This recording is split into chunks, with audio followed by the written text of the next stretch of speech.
Nyawa selamat pemuda ini syok, layang-layang besar hantam mobil, tusuk kaca depan, ujungnya tajam. Nyawa seorang pemuda di Malaysia ini masih selamat berkat setir mobil. Ia syok saat layang-layang besar menghantam mobilnya.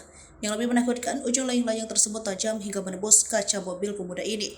Untung saja bagian tajam itu terhentikan oleh setir mobil. Dikutip pada Minggu 27 Agustus 2023, beberapa inci kemudian seorang pemuda nyaris lolos dari cedera akibat layang-layang sepanjang 6 kaki yang mendarat di kaca depan mobilnya. Haikal Hakimi Yusri mengatakan kejadian itu terjadi saat dirinya hendak bersantai di Pantai Kuala Pak Ahmad dekat Pantai Sabak di Kota Baru, Kelantan pada Jumat sore. Pria berusia 24 tahun itu mengaku bersyukur tidak mengalami cedera kecuali kerusakan pada kaca mobilnya. Lokasi kejadian ini tidak jauh dari rumah, sekitar 20 menit berkendara dekat dengan tempat nongkrong orang, katanya.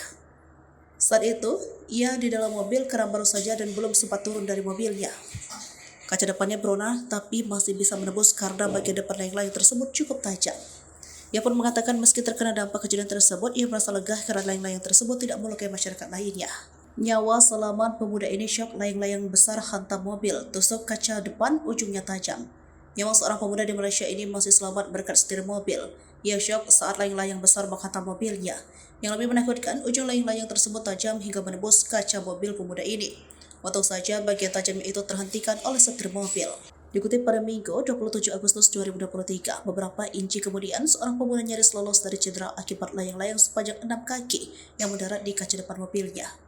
Haikal Hakimi Yusri mengatakan kejadian itu terjadi saat dirinya hendak bersantai di Pantai Kuala Pak Ahmad dekat Pantai Sabak di Kota Baru, Kelantan pada Jumat sore. Pria berusia 24 tahun itu mengaku bersyukur tidak mengalami cedera kecuali kerusakan pada kaca mobilnya. Lokasi kejadian ini tidak jauh dari rumah, sekitar 20 menit berkendara dekat dengan tempat nongkrong orang, katanya. Saat itu, ia di dalam mobil karena baru saja dan belum sempat turun dari mobilnya. Kaca depannya berona, tapi masih bisa menembus karena bagian depan layang-layang tersebut cukup tajam. Ia pun mengatakan meski terkena dampak kejadian tersebut, ia merasa lega karena layang-layang tersebut tidak melukai masyarakat lainnya.